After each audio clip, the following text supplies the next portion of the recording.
Ya asegura el General Manager del Zamboanga City Water District Leonardo Vasquez kay hindi el di ila agua el source del rotavirus keta causa con el caso de acute gastroenteritis na syudad.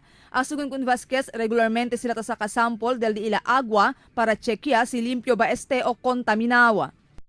Not the cause. Daily tiene kita seta saka samples all over certain parts outskirts del city on the service area di aton taliba sa mong laboratory.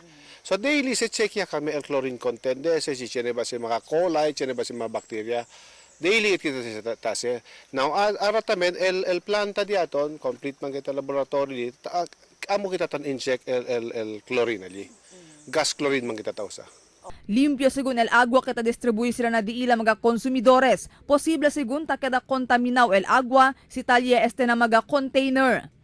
Most of the contaminated water came in from water containers, hindi from the faucet.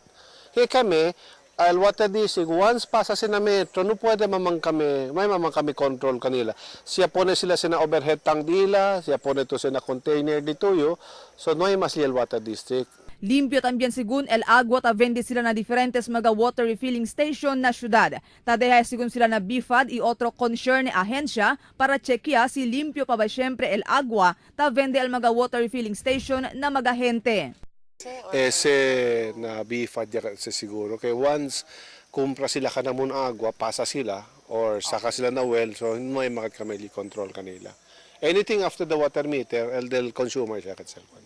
Y habla pa si Vasquez kay importante también el limpieza na cuerpo para evita adquirir con el acute gastroenteritis. Mientras tanto, ta continúa también hacer chlorination y disinfection el Oficina de Salud na todo mga source de agua positibo na E. coli. Ta distribui también sila mga chlorine tablet con el mga gente chene mga deep wells. Base na record del Oficina de Salud, el 10 mga barrio chene alto caso de acute gastroenteritis amo el Calarian, Tetuan, Santa Catalina, San Roque, Tumaga, Talon-Talon, Mampang, Tugbungan, Santa Maria y Giwan. Total de 22 personas también el Yamuri por causa na mencionado enfermedad. Marifita Mayo, Dateline Zamboanga.